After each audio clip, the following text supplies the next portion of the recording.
Chegamos hoje ao último capítulo do livro Dramas da Obsessão, de Bezerra de Menezes, com a psicografia de Ivone do Amaral Pereira. Capítulo 37. Entre mentes, 12 anos se passaram desde que Angelita regressara à pátria espiritual. Por esse tempo, eu continuava emprestando o meu concurso de assistente espiritual ao mesmo núcleo de estudos e experimentações espíritas citado no caso precedente. Como vimos, aquele núcleo se destacava pelo alto padrão de dedicação e humildade dos seus componentes e, em geral, de um grupo de médiuns em particular, cujas excelentes faculdades se prestavam facilmente a qualquer labor necessário à espiritualidade efetuar relativamente à Terra. Dentre todos, no entanto, eu destacara, para as tarefas mais sutis, que implicasse maior precisão de detalhes e penetração no além-túmulo, uma jovem quase adolescente, não por preferências descabidas ou pessoais, mas por se tratar de instrumento cujas faculdades positivas e maleáveis se prestavam a qualquer serviço mediúnico, sem sacrifícios mútuos, isto é, sem excessivo esforço dela própria e da entidade comunicante. Ora, essa menina espiritista e médium, cujo nome seria Miriam, pertencia ao círculo de relações sociais terrenas de Sarita, a antiga amiga de nossa personagem Angelita. A despeito da grande diferença de idades existente entre ambas, por sua vez, Sarita, por motivos pertinentes aos acidentes da jornada planetária, transferira sua própria residência para a capital do país. Certa vez em que a minha Miriam descia das montanhas da terra natal para rever amigos e familiares habitantes na capital, teve ensejo de também visitar Sarita, e esta, conhecedora de que aquela era adepta da doutrina dos espíritos, com as atribuições nos campos mediúnicos, disse-lhe, pensativa, servindo-se daquele fraseado gentil e afetuoso que eu de muito conhecera junto à pobre Angelita. Minha querida amiguinha, bem sei que o teu coração, perfumado pelas caritativas fragrâncias do Evangelho, do Divino Mestre, não saberia desentender de qualquer alma triste que o procurasse em busca de um alívio para seus dissabores, ou de uma esperança. Eu sou católica romana, mas acima de tudo sou cristã, e por isso mesmo aceito as verdades espíritas, porque sei que elas se afirmam não somente nas próprias leis da natureza, como nos ensinamentos do Evangelho do Senhor. Possuía há muitos anos uma amiga por nome Angelita, a quem muito amei pelos infortúnios que suportou e por quem muito sofri e chorei, recomendando-a ao amor de Deus e de seus anjos. É morta há 12 anos. Tu eras pequenina, contavas apenas 8 anos de idade quando fechei o esquife de Angelita para conduzi-la ao Campo Santo. Durante 5 anos, 2 vezes ao dia, eu orei sem desfalecimentos para que a alma de Angelita encontrasse feliz acolhimento na casa espiritual de nosso Pai. E há 7 anos oro para que ela me apareça em sonhos, ao menos afirmando-me pessoalmente que está realmente salva, se é plena e feliz onde se encontra, se obteve o perdão do céu por faltas que possivelmente tivesse cometido, porquanto até certo tempo de sua vida ela se conservou avessa a respeito a Deus e a crença na existência da alma. Tu, Miriam, que sabes confabular com os fantasmas luminosos do além, pede a um deles notícias da minha Angelita, e em sinal de gratidão por esse favor, prometo que por ti e pelos fantasmas que mo conceder, passarei a orar durante outros 7 anos, suplicando que as bênçãos do alto semeiem de rosas o destino de ambos. As lágrimas turvaram os meigos olhos de Sarita, cujos cabelos, agora já encanecidos, pareciam suave auréola matizando de neblina sua fronte de Madonna. A súplica, no entanto, emitida por vibrações muito amorosas, inspirada no respeito das coisas celestes, repercutiu no mundo invisível com as tonalidades santas de uma prece. Despertou minha atenção e registrei o pedido feito ao meu médium.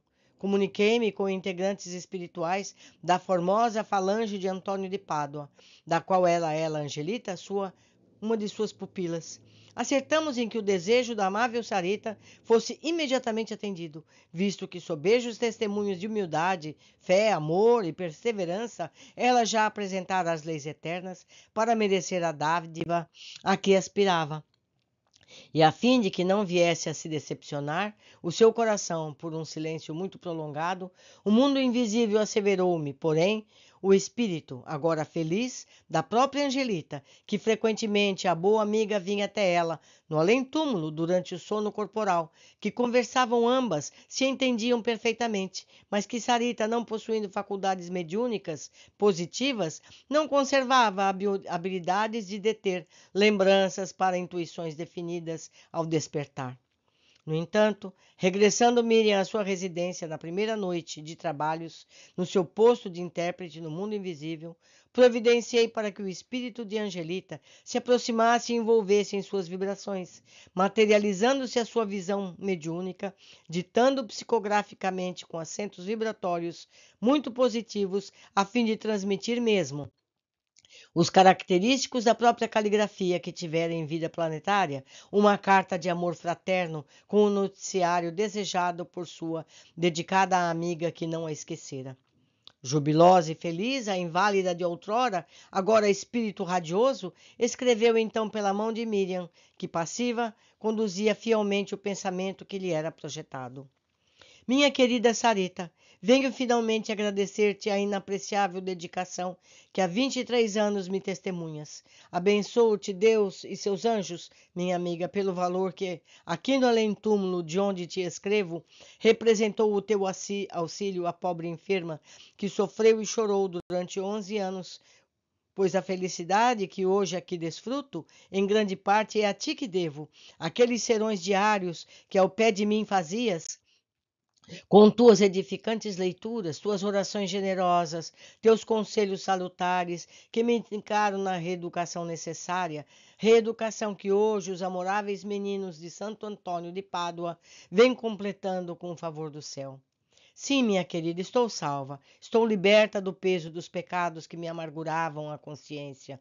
Um dia, quando também habitares onde habito, eu te revelarei esses pecados. Jamais, porém, sofri no além-túmulo, senão apenas lamentei a incompreensão e o desvio daqueles que me fizeram sofrer, os quais, no entanto, sincera e jubilosamente perdoei há muitos anos. Mas saiba tu, Sarita, que não foram os 11 anos de sofrimento físico que me salvaram, mas sim os 11 anos de sofrimentos morais que sobre aquele leito solitário, apenas alegrado pela tua inexcedível e boa vontade, eu suportei, contemplando minuto a minuto a morte do próprio coração, o despedaçamento das ilusões acolentadas pela juventude, e quando somente a Deus e a ti eu possuía para consolar as minhas lágrimas.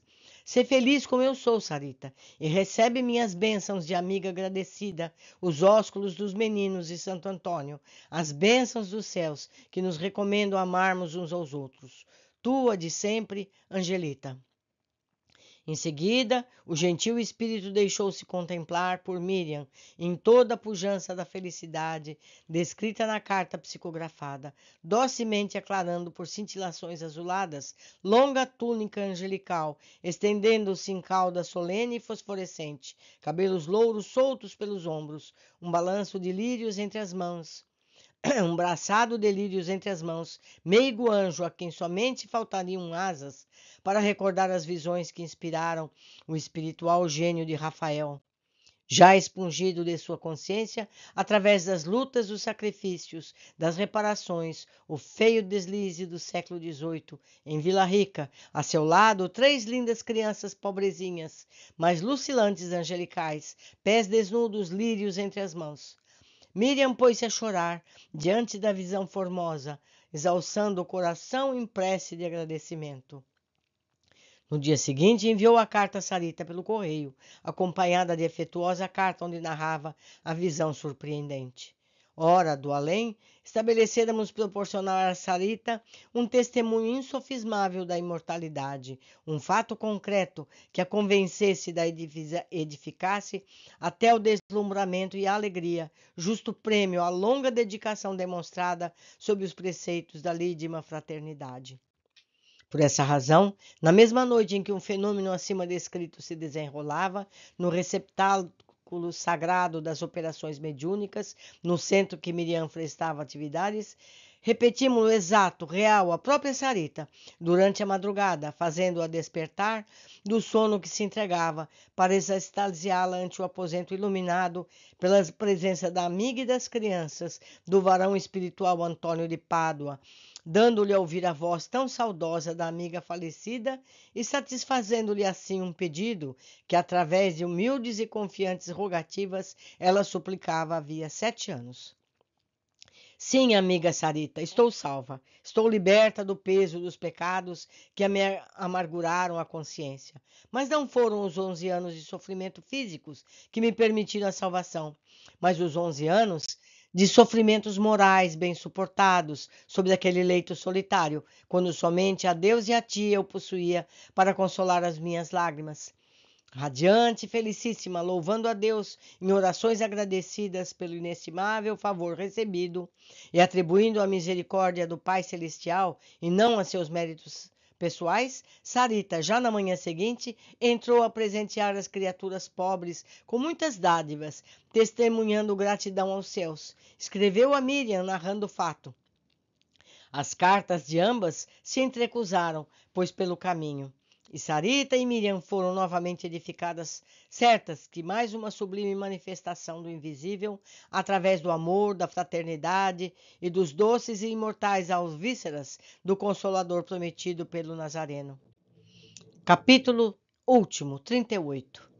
Juntamente no desfecho da presente narrativa, que absolutamente não é ficção, encerra-se toda a aspereza da terrível lei de causa e efeito. Entre as páginas precedentes, já foi cuidadosamente contornada sobre o realismo de fatos por mim vistos e examinados. Esse desfecho abrange duas personalidades que o leitor ainda não esqueceu: Alípio e Caetano, o senhor de outrora, do seu antigo escravo de confiança, ligados moral e espiritualmente pelos liames do passado e de modo irremediável, portanto, através do futuro. A lei de causa e efeito deveria ser estudada espiritualmente pelos homens com o máximo esmero, meditando todos sobre ela o bastante para se forrarem do seu gládio severo, inevitável, que desfere represálias impressionante, porém justas, criteriosas e sábias, as quais representam a reação da natureza ou da criação contra a desarmonia estabelecida em suas diretrizes pela própria criatura. A humanidade, ou seja, os homens e mulheres, no entanto, jamais se aplicam a essa nobre investigação, que lhes evitaria desgraças, apoucamentos e ignomínias que absolutamente não estariam no seu roteiro se eles, mais comedidos nas suas ações diárias, não as criassem para si mesmos, com atitudes verificadas a cada passo na sociedade como dentro do lar. Ora, como vimos para trás, a revolta de Caetano crescia contra Alípio, a quem atribuía as desventuras que vinha experimentando. Perdera de vista até a amiga Angelita, e choroso, incapaz de perceber o meio eficaz de caminhar no seu reencontro, voltava-se contra Alípio, responsabilizando-o pelo desaparecimento da única amável criatura por quem se sentia amado. Aquela rosa compassiva de outrora que jamais o humilhara, a Angelita que agora, que o embalava em vibrações dulcíssimas de amor materno, durante a espera do nascimento daquele corpo que deveria ocupar o que fora destroçado, como se tal destroçamento traduzisse o eco do trágico feito de Vila Rica no indefeso recém-nascido. Fizera-se assim como que a própria sombra do infeliz, Alípio. Roubara-lhe a paz no sono, apresentando-se-lhe em sonhos para exprobar-lhe os antigos crimes que obrigara a praticar com os maus tratos morais infligidos a Angelita, o que resultava em pesadelos impressionantes para o perseguido, em choques psíquicos que lhe perturbavam o funcionamento do sistema nervoso e até o sistema da digestão alimentar, porque entendesse que Alípio se deveria conservar fiel à memória da esposa, intrometia-se na sua vida sentimental, o que resultava para o sedutor multiplicar as próprias conquistas amorosas tão facilmente como das mesmas desfazer-se, redundando sempre em torno desse vibrações odiosas e deletérias dos corações ludibriados. Ao prazer sentimental seguia-se, porém, o prazer do jogo, paixão conturbadora, excitante, que infelicita na terra e no além aquele que se permite desfrutá-la, pois o infeliz obsidiado, embora não se apresentando declaradamente perturbado das faculdades de raciocinar, mostrava-se inquieto e desgostoso em busca de algo ignorado. O íntimo remorso de tantos desatinos picando-lhe assoradamente a consciência e o coração.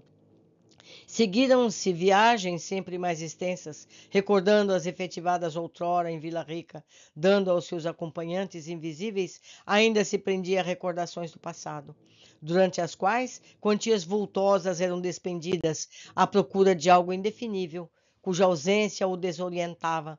Descuidado de procurar compreender o que lhe faltava, era exatamente o recurso único que o salvaria do abismo em que se deixava precipitar, isto é, o amor e o respeito a Deus, o recurso da prece humilde que carrearia socorro certo, predispondo a intercâmbio mental com as forças defensoras do bem.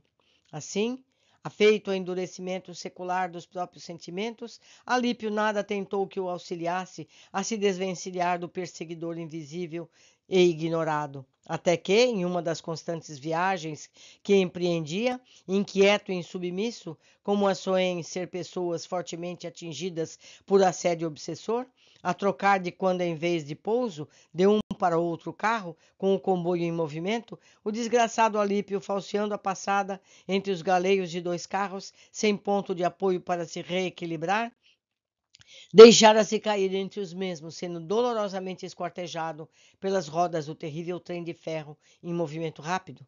Caetano, odioso num violento impulso psíquico, impeliu-o à queda. Temos aqui uma nota. Os antigos carros de trens de ferro para passageiros não eram ligados entre si como os modernos, e sim apenas por frágeis engates, o que oferecia constantes ameaças aos passageiros. Eram frequentes os desastres pessoais daí consequentes. Hoje em dia tem uma lona, um material flexível que não permite que a pessoa caia entre os trilhos. Continuando. Oh, que assombrosos, impressionantes laços mentais magnéticos inferiores atariam tão poderosamente essas duas almas submersas nas sombras de si mesmas numa conjugação macabra de afinidades perniciosas. Os pavorosos laços do crime, as terríveis afinidades originárias da prática do mal em comum, laços e afinidades que somente uma renovação pessoal, a luz redentora do Evangelho cristão, bem sentido e praticado, poderá corrigir e modificar para os eventos do progresso e do bem legítimo. Informado pela própria Angelita do trágico e inesperado fim corporal, terreno daquele que tão caro fora seu coração, que tão desumanamente se conduzira pelos dias dramáticos da sua enfermidade, mas a quem ela mesma soubera perdoar com tanto desprendimento e grandeza d'alma, partiu em busca do infeliz, espírito irregimentado, companheiros e assistente para a melindrosa intervenção, antes que Caetano e demais bandoleiros do invisível o aprisionassem em suas hostes. Não caberá nestas páginas uma narrativa em torno do lamentável acontecimento. Direi apenas, finalizando a tese, que muito penosamente o espírito de Alípio, atordoado e dolorosamente traumatizado pelo gênero de desprendimento físico carnal, readquiriu a lucidez espiritual para se movimentar em tentativas de recuperações conscienciais.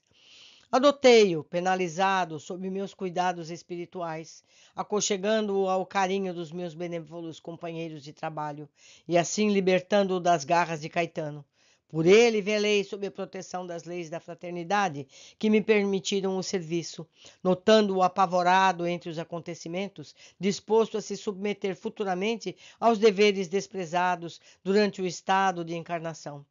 Angelita secundou-me os esforços, coração amorável que se desdobrou em dedicações incansáveis a favor daquele que durante 11 anos a humilhara e moralmente a martirizara num leito de dores. E certa vez, enquanto cuidávamos de aliviar as impressões do dolorido Alípio, que se convulsionava em pesadelos conscienciais, murmurei em surdina para a minha amável assistente do momento, a mesma Angelita, pupila da lirial falange de Antônio de Pádua. Oh, quão severa e temível a lei que rege os destinos da criação! Ele, Alípio, desencarnou esquartejado sob as rodas de um trem de ferro, vítima do impulso obsessor da mesma entidade a quem, em Vila Rica, durante a existência mais antiga, ordenara que assassinasse um pobre recém-nascido, seu próprio filho. Misericordioso Deus, os homens, ou seja, a humanidade terrena, precisa ser avisado dessas impressionantes verdades, a fim de que melhor se conduzam durante as obrigatórias travessias das existências. A formosa Angelita revelou uma expressão de amargura. Voltando seu pensamento para os dias vividos no pretérito, comentou em segredo, só para mim, atemorizada e aflita: meu venerando amigo, estou certa de que a expiação sofrida pelo meu Alípio, com a ignominiosa desencarnação que houvera de enfrentar, não se prendeu tão somente ao caso do pobre recém-nascido de Vila Rica. E por que eu a fitasse preocupado? Sabei, querido amigo, que ele, sobre a forma carnal do cidadão português Fernando Guimarães, residente em Vila Rica, mas não foi que um espião da metrópole portuguesa em Minas Gerais, disfarçado de caçador de riquezas, exatamente como seu esposo de então, local aquele Minas Gerais, em que também existiam os maiores valores intelectuais brasileiros, temidos pelos governantes de Portugal. Foi um politiqueiro astuto e dissimulado, que muito e muito se comprometeu nas odiosas tramas que resultaram na desgraça de muitas personalidades nativas e no enforcamento e consequente esquartejamento do alferes José Joaquim da Silva Xavier, o Tiradentes. Olhe só, meu gente, que coisa! Quedei-me absorto e quase aterrorizado, pensando na profundidade e da complexidade das leis da criação, isto é, da lei de causa e efeito. Quando a pupila de Antônio chorava de mansinho, penoso mal-estar invadiu meu coração, afligindo-o. Socorri-me, no entanto, no amparo de veemente prece ao Senhor de todas as coisas, que em sua soberana bondade concedeu após o meu coração serenidade bastante para prosseguimento da tarefa que me impusera. Quanto a Caetano, certo que mais um grande crime acabara de praticar. Manteve-se desaparecido entre as trevas do mal durante algum tempo ainda. Mas as preces de Angelita, o coração que dele se apiedara em Vila Rica, e que depois o amara ternamente durante o período de espera para o seu nascimento como filho do seu consórcio com Alípio, acabaram por tocar-lhe o coração mais uma vez. E presentemente, reencarnado na terra, entra em face de reparações e reeducação para o expurgo da consciência lutada ao lado de Alípio, também já reencarnado e do qual é irmão mais novo. Meus amigos, a lei é certa. Leitor, ama e respeita a doutrina do Consolador prometido por Jesus. Zela prudentemente pela revelação que ela te concede das verdades eternas. Difunde-a com clareza e dedicação, porque somente ela, com os ensinamentos das leis que dirigem os destinos humanos, corrigirá tais desarmonias existentes nos seios das sociedades terrenas. Minhas observações. Terminamos hoje mais um livro, onde entendemos que todos temos um passado, onde semeamos dores ou amores. Desse passado somos herdeiros, pois na realidade temos apenas uma vida, dividida em fases no corpo e fases em espírito. Nada fica esquecido. Cedo ou tarde precisamos rever os nossos erros e repará-los. Os que prejudicamos acabam voltando ao nosso convívio, seja como familiares na carne ou obsessores invisíveis que nos cobram os erros cometidos. Os que ajudamos, que amamos, que respeitamos, sempre serão os nossos amigos, seja na carne, seja pelos planos espirituais. A semeadura é livre, mas a colheita é obrigatória. Semeando o bem, o amor, a justiça, sempre teremos ao nosso lado recursos do bem, do amor e da justiça. Até breve, em futuros estudos, aqui mesmo, neste canal do YouTube. Agradeço muito a companhia de todos e vamos honrar o que aprendemos. Um grande abraço e até o nosso próximo livro.